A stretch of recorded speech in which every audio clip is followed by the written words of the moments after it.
Magandang gabi po. May pagnanakaw na naman nabubuo. Malakihang pagnanakaw. Ito ay patungkol sa proyekto, dalawang proyekto. Nakabuuan ay 16, 6 plus 9, 15 billion pesos. Ano ito? Ito po yung isang proyekto na pwede mag-umpisa sa matinding bakbakan o palitan ng away o di kaya magdudulot sa away Romualdez versus Romualdez. At ang sentro po ng pag-awayan ay ang tulay na ginawa noong July 2, 1973. Binuksan yan noong panahon na yon. At ito po ay pinunduhan ng pera ng Hapon mula po sa reparations payment ng Hapon para sa Pilipinas. At ito po ay itinayo ng dahil lamang sa pag-ibig ni Ferdinand Edralin Marcos Sr. kay Imelda Romualdez Marcos. Akalain mo, yung panahon na itinayo nun, ang rekomendasyon ng National Economic Development Authority ay hindi dapat magpatayo kasi walang kikitain. Kumbaga, lugi. Pero that was July 2, 1973. Binuksan sa publiko yung tulay na yon dahil birthday ni Imelda Marcos yung July 2, 1973. Pagkatapos magmarsyalo na ginawa ni Marcos Sr., diktador siya, lahat ng gusto niya gawin magagawa niya. Kaya naibuo yun na kahit walang kikitain. Pero I still am praising, natutuwa pa rin ako sa desisyon na yun ni Marcos na kahit dahil lamang sa pag-ibig, naging accident of time yung pag-ibig na yun. Bakit? Dahil po sa ginawang San Juanico Bridge ay gumanda po, dumami ang dumadaan na sasakyan dyan. Mula Mindanao hanggang Maynila at Maynila hanggang Mindanao. Ganon po. So ngayon, ang nangyari po dahil po sa ganon ay nagiging simbolo na siya ng Region 8. Yung mga waray-waray na mga tao na doon nakatira, yan po ang source ng kanilang pinagyayabang. Yung San Juanico Bridge. Ngayon, ito naman pong San Juanico Bridge, 52 years na po isa sa ngayon na mula nang binuksan. Binuksan niya dahil sa pag-ibig ni Imelda Marcos kay Ferdinand Edralin Marcos. So ngayon, yan naman po, diyan mo makikita ang simbolo kung gaano kamahal ang pag-ibig na binili ni Ferdy Edralin Marcos para lamang mapaibig niya ng husto si Imelda Romualdez Marcos. Kung makita niyo mukha ni Imelda Romualdez Marcos ng araw, napakagandang babae. Pang Miss Universe po ang mukha. In fact, tumakbo po nga siya sumali siya sa Manila Pageantry at nagkaroon ng tabla, may kalaban siya, nagtabla. Sinong pipiliin? Si Imelda maging Miss Manila o hindi? So ngayon, dahil doon nagkaroon ng iringan, pamilya Romualdez ay mga mayayaman na rin yan. Doon siya sa San Miguel, Manila, sinilang si Imelda. Pero mga lahing waray at Kastila. So ngayon, gusto ni Imelda na magiging Miss Manila. Anong ginawa? Ito, hindi ito confirm na kwento. Inuunahan ko na kayo. Pero narinig na natin na paulit-ulit na kinikwento ito sa internet. Na sinasabi, lumapit si Imelda Marcos. Gandang-ganda si Imelda Marcos. No? Talagang virgin. Gandang-ganda. Sobrang ganda talaga sa totoo lang. At lumapit siya kay Mayor Arsenio Lacson. Si Attorney Arsenio Lacson or Attorney Mayor Arsenio B. Lacson ay kauna-unahang mayor ng Maynila na halal ng bayan. Kasi yung mga naunang mayor sa Maynila ay hindi pa halal. Siya lang kauna-unahang mayor na naging halal ng bayan. At sobrang sikat si Lacson nung araw. Ang kasikatan niya ay matindi, pang presidential timber. Inalok pa yan siya na magiging presidente na tatakbo pero tinanggihan niya. So ganun po katindi naman ang dugong Lacson noong araw. Kamag-anak din ito ni Ping Lacson. Itong mga Lacson na GI, genuine Ilonggo, hindi genuine Ilocano. So anyway, kinikwento ko lang to, sigwe lang ng konti kasi dahil nabuo po. Kasi tapos magkakilala si Lacson tsaka si Imelda ay nagkaasawa si Perdi tsaka si Imelda. 11-day romance. 11-day na courtship. Ang tindi talaga ng 11 days, no? 11-day courtship. Ligawan na 11 days lang, whirlwind romance at nagpakasal kagad si Imelda kay Ferdinand Marcos. Magic ng 11. Alam mo 11? Nung sa impeachment ni Erap, ang tanong, buksan ba yung second envelope o hindi? Ang second envelope, tinataya, inaargumento ng mga gusto magpa-impeach kay Erap na may laman na bank statement na kung saan daang-daang milyon ang dineposito sa bank account ni Jose Velarde. Ang Jose Velarde noon na-establish na si Erap. Gumagamit lamang si Erap ng Jose Velarde account. Parang kagaya kay Jinggoy, gumamit din siya ng Juan Nang na account. Sabi ni Jinggoy, hindi sa kanyang account yon. Sabi ni Erap, hindi niya sa kanyang account. Pero magkasing tulad ang kanilang handwriting. So ngayon, nauwi sa usapin, pabuto-butuhan kung buksan yung envelope o hindi.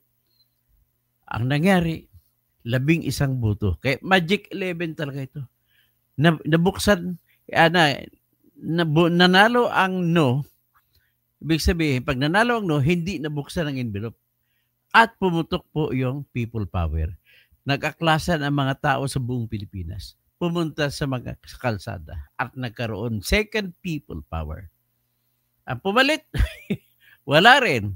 Corrupt din si Gloria Macapagal Arroyo. Next, ano pang ibang matinding alamat ng 11? So may 11 Little Indians din dyan, di ba? Oh, alamat din yan.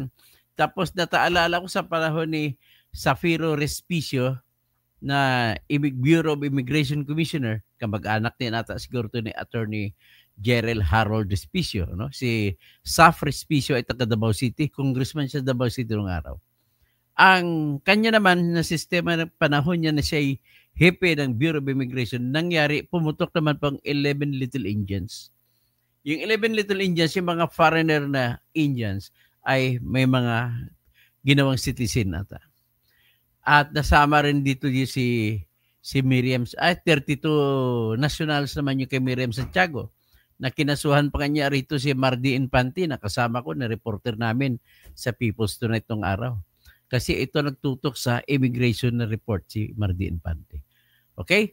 So, ito naman ngayon sa present, kay Chis Escudero, Chis 11, Escudero 11, yan daw ang 11 ang pundasyon na magpapabagsak sa impeachment laban kay Sara Duterte. So much so for that, let us now go to our topic.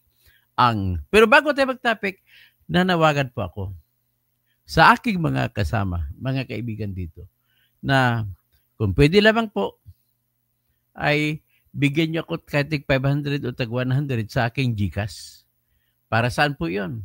Para po yun, makatipon ako ng hanggat 100,000 pesos na pundo na gagamitin ko sa pagsasampa ng kuwaranto para ipatanggal ko si Erwin Tulfo mula sa Senado.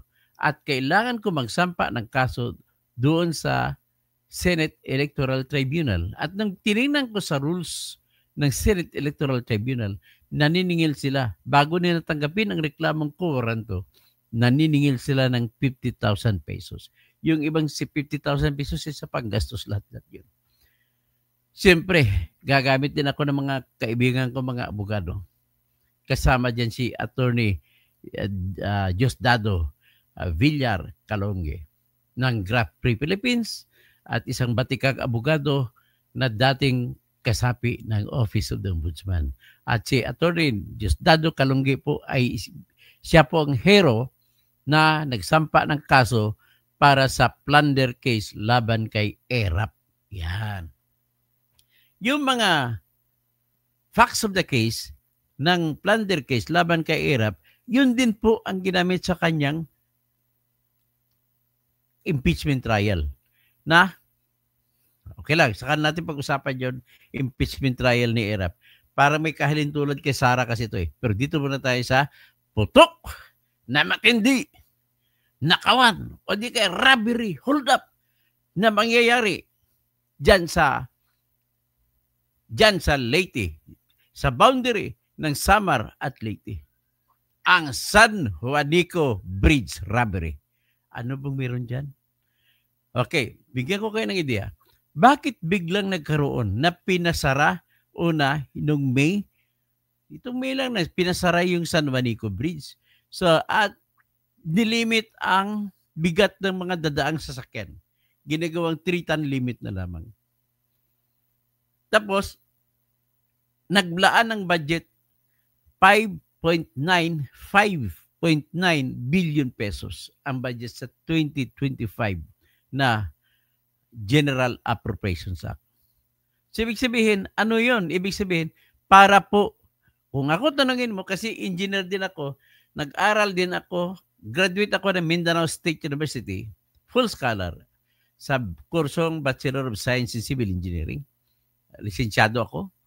Tapos, nag-aral ako, o hindi man ako tapos, nag-aral ako sa pamantasan ng lungsod ng Maynila ng Structural Engineering. Master in Structural Engineering. Hindi ko lang natapos. So anyway, binabagit ko ito kasi may relevance ito. Importante po ito. Mahalaga ito sa ating pag-usapan.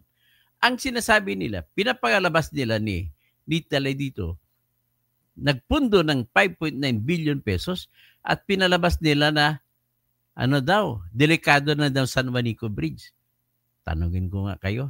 O mga kapwa ko engineer dito, civil engineer, ang isa bang tulay kagaya niyan na namalagi na ng 52 years ngayong July 2, 2025.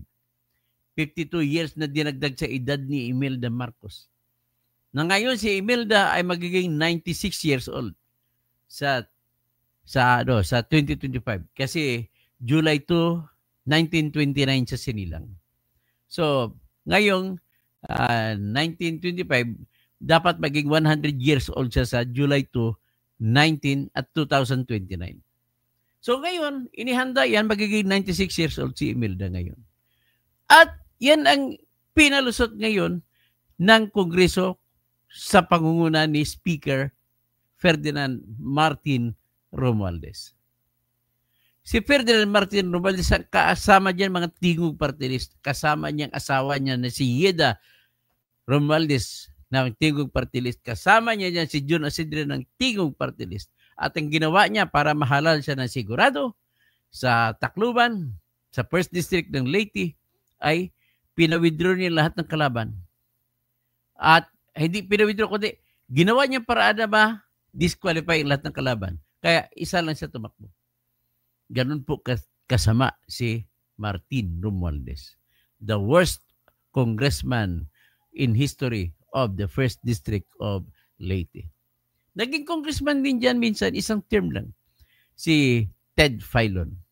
Pero binigyan niya rin Ted Filon, eventually umalis din siya, naging congressman din uli ngayon si Alfredo Romualdez, isang mas gwapong Romualdez ito, na siya pong husband ni Kring Kring Gonzales, isang beauty titless na si Kring Kring Gonzales. So, itong gusto ni Romualdez ay makakuha na naman ng pera bago sa 2028.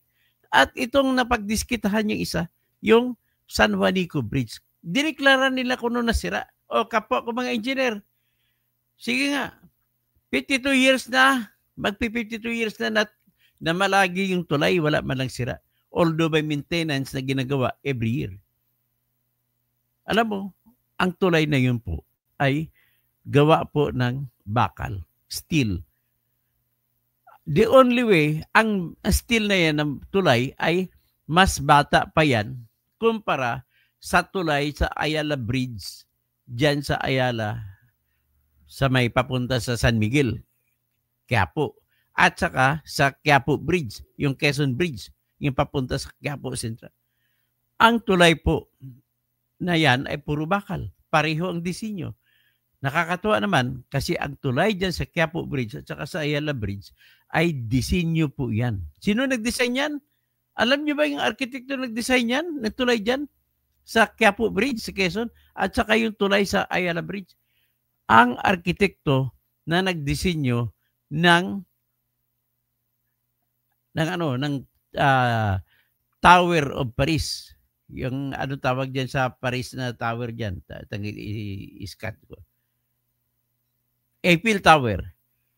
Yan, ang Eiffel Tower sa Paris, ayan ang arkitekto diyan ay siya po ang nagdisenyo ng Quiapo Bridge at saka yung Ayala Bridge.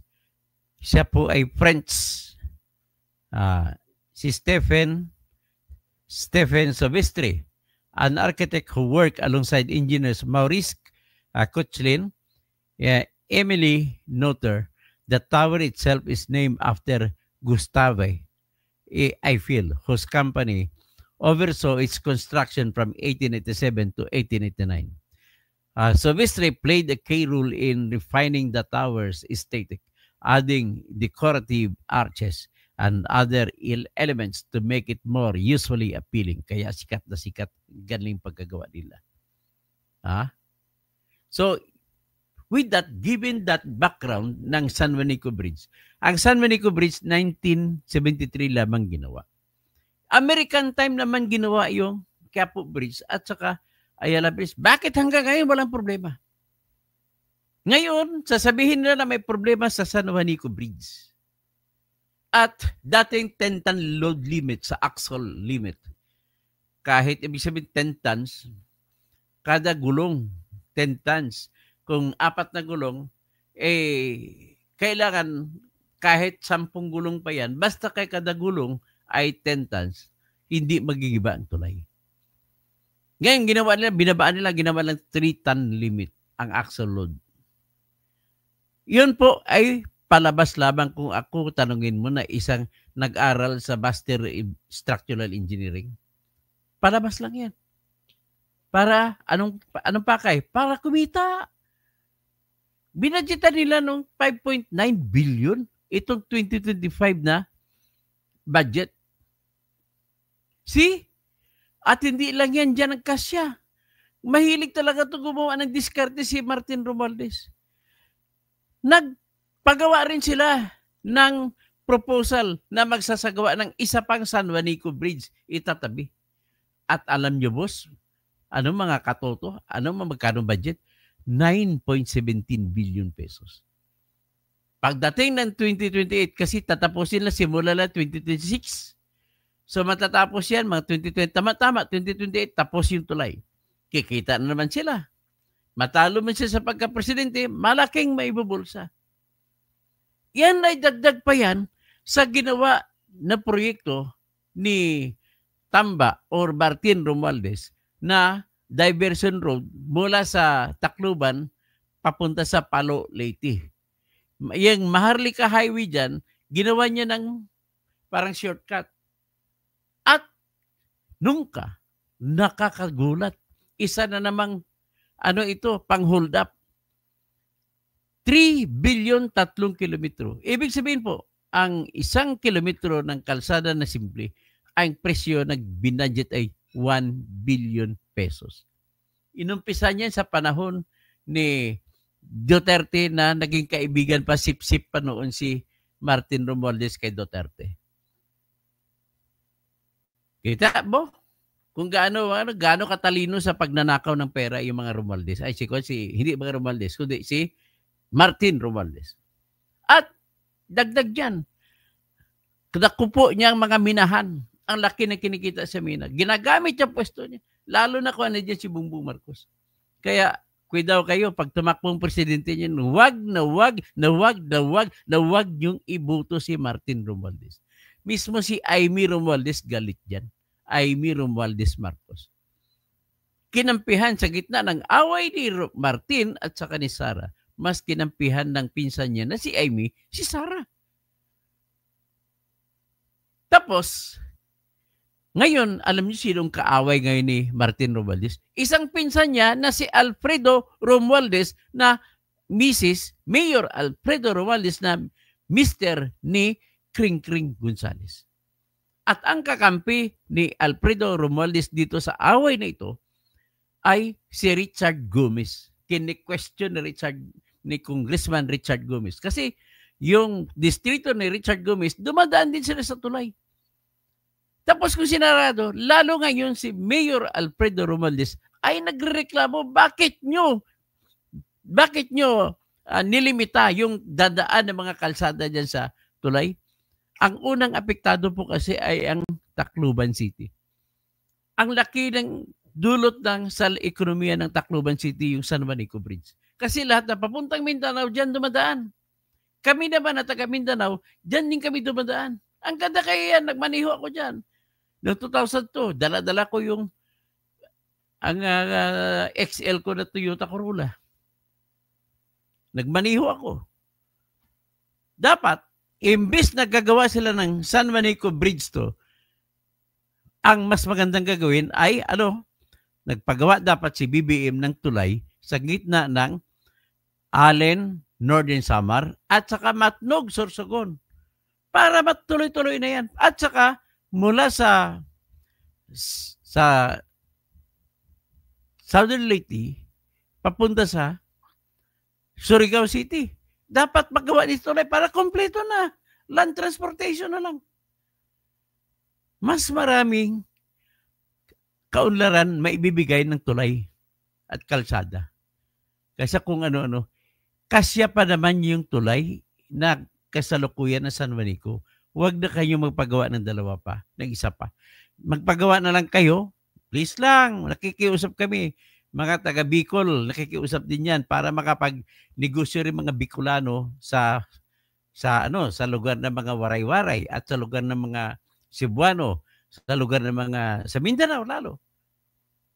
Ganon din, palitan kasi ng madali ang negosyo kung may tulay. Ngayon na nangyari, mas ginugusto pa ni Martin Romualdez na magpatayo. Ito, tingnan natin. Pakinggan po natin ang murmur. Sabihin na natin, hindi pa masyadong mabigat na tira ito. Pero pakinggan natin po si Mayor Alfredo Romualdez. Ito po siya.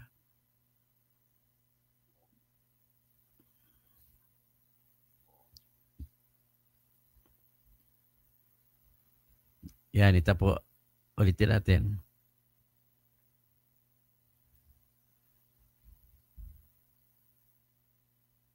Ito. Gandang araw sa inyong lahat. Ang Tacloban City Kita mo si Mayor Alfredo Romualdez. Pugi siya ng dihamak para kay Martin. Government ay nag-declare na ng state of emergency sa Tacloban. Oh.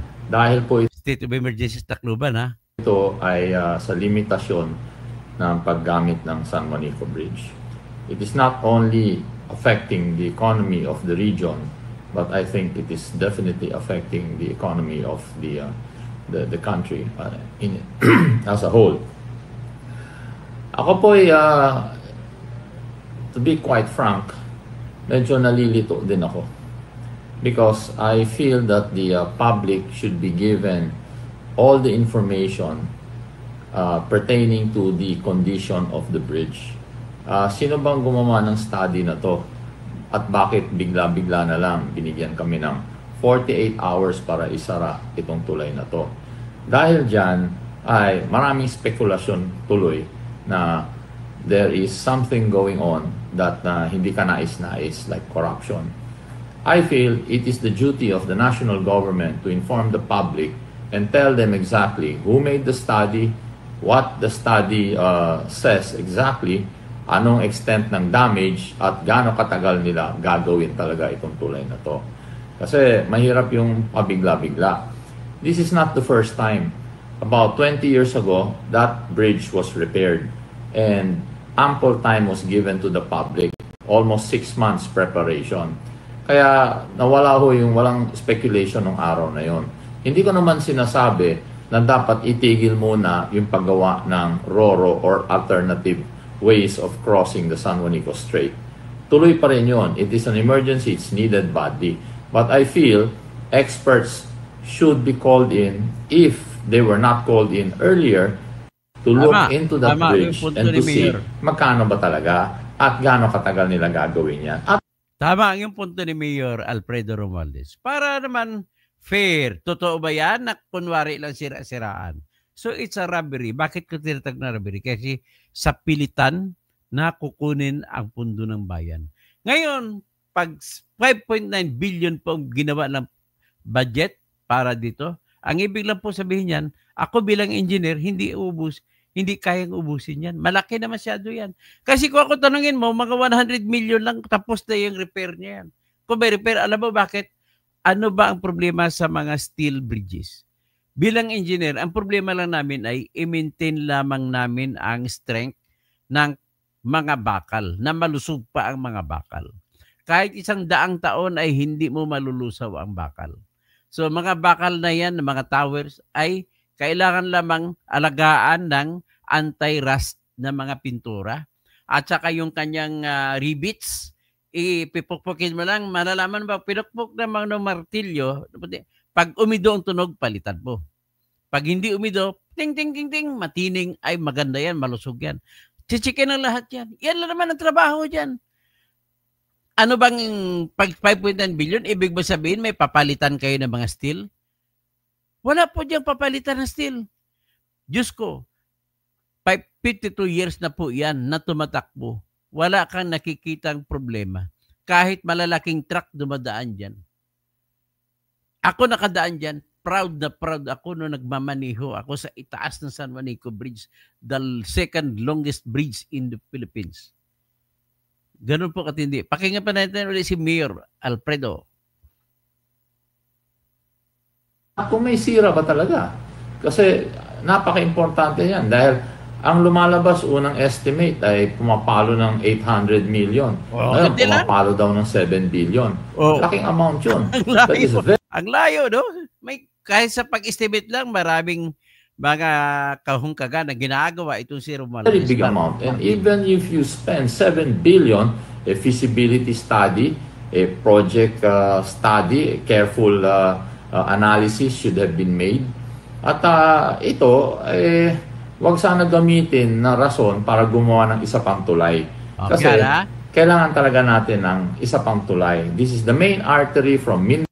Ayan nakita niyo mismo. Mula mismo sa bibig ng pinsang buo ni Martin. Siya mismo ang kumukontra sa ginagawa ni Martin Romualdez. Dalawa na sila ni Amy ngayon na kumukontra sa ginagawa ni Martin Romualdez.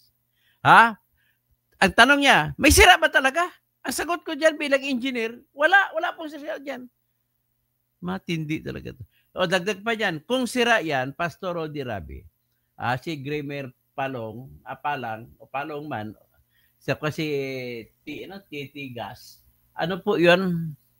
Kung sira yan, naalala niyo yung 2013 na Yolanda, nung Yolanda pa lang nang tinakluban ng tubig ang takluban, di dapat ang lakas ng hangin, dapat giba na yung San Juanico Bridge. Kung talagang hindi maayos. Hindi po yan kahit 100 years yan, hindi masisira yan. Ang simento tumatagal, hindi na umido. Ang bakal lang na umido. Alagaan mo lang ang bakal ng anti-rust. Wala na yan. Okay na yan. Katindi talaga. Imbes na gumawa kayo ng pangalawang, total, maluwag pa naman ang kalsada. Imbes na gumawa kayo ng pangalawang San Juanico Bridge, gawin nyo na lang, paggawa nyo yung Matnog, Sorsogon, at saka tulay na papunta sa Alin Samar. At saka tulay galing sa Southern Leyte papunta sa Surigao City para kompleto na Visayas, Mindanao. Sa side na ito sa kanan, sa east side ay kompleto na. Tapos ang gagawin nyo naman sunod, paggawa kayo ng kompleto tulay galing Batangas papunta Mindoro. Mindoro tulay papuntang Boracay, papuntang Aklan. Aklan dire-diretso sa Panay Island, tulay papuntang Bacolod. tulay papunta Bacolod, dire-diretso na naman yan. Papunta, o di kaya dito kapag maigsi ang tulay, papuntang Guimaras.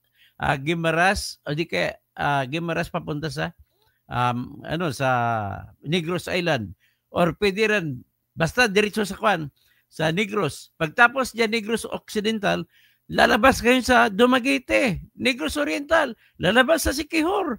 Tapos papunta si Siquijor, papuntang Mindanao na, Camiguin, papunta, kompleto na. Wala na tayong problema. Tapos sa cross naman na kalsada, tulay papuntang Bohol, papuntang mga Cordoba, wala na. Papuntang Leyte ulit o kung saan, kompleto na halos. Kung ganun ang buhos ninyo ng proyekto, mas madali ang improvement. Kami naman sa taga Mindanao, matutuwa kami. Ano po problema namin sa Mindanao? Ganito po problema namin. Mayroon kaming maraming produkto kami. Ang problema namin, hindi namin ma-deliver sa mas magandang merkado dito sa Divisoria. Pinakamaganda kasi na merkado, pag pinag-usapan natin ay yung mga produkto sa UMA, o ibig sabihin ng UMA, yung sakahan. Ang produkto kasi dyan sa mga mangunguma o magsasaka ay mas malaki ang presyo makukuha nila, ibiyahe na lang 2 araw papuntang Divisoria. At doon sila maglalatag sa Divisoria magbebenta. See? Alam mo, sobrang dami produkto namin, nabubulok lang yan, binibigay lang yan.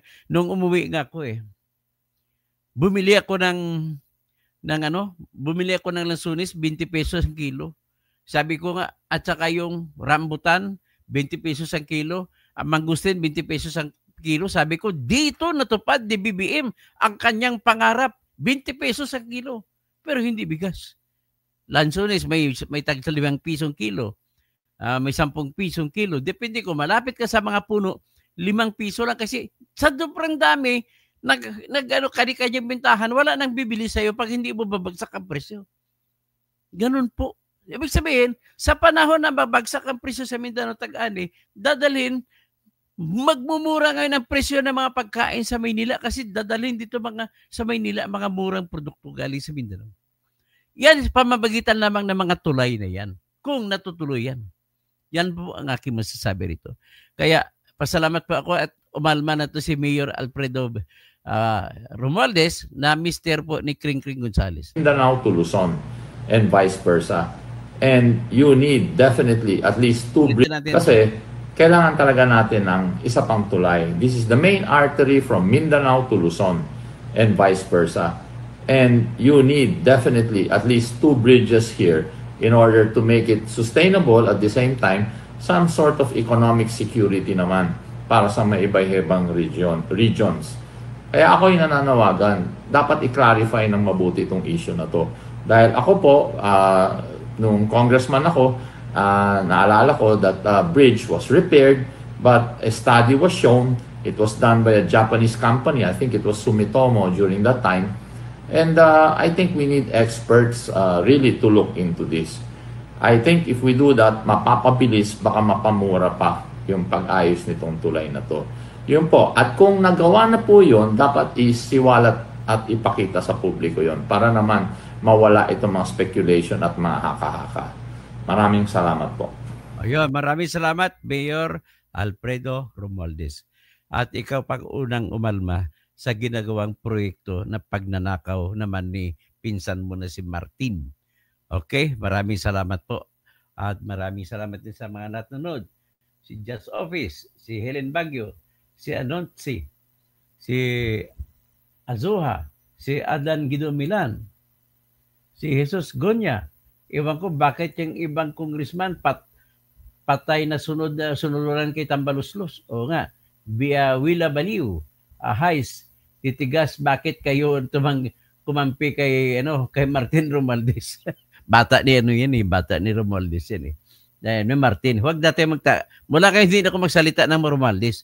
Martin na, kasi mga Romualdez magagaling eh. O, titigas, ano na naman yung trabaho panloko mo. Kimer parang yung mining, daming mining ni Martin Romualdez. Kaaway na sa ngayon nga ni Amy Romualdez Marcos. Jimmy Boy Bahe, maganda yan, marami na yung matitibay na bridge. Matibay talaga yung ang San Juanico Bridge. Amboy Obod, tularan mo sana natin si Ibrahim Traore. Tapos Gladys Sherpa ay naku po, gusto atang panggapang sa mga sinatong. Holingelio, Sir Toto, tirahin mo na din si Gwen Garcia.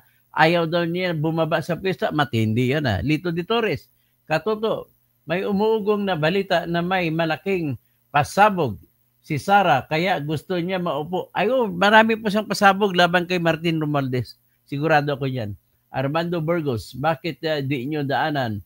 Anmorti, silipin po lahat ng billions and trillions na big time projects kung legit highway robbery. Amen. Okay. Maganda no. Tama. Highway robbery.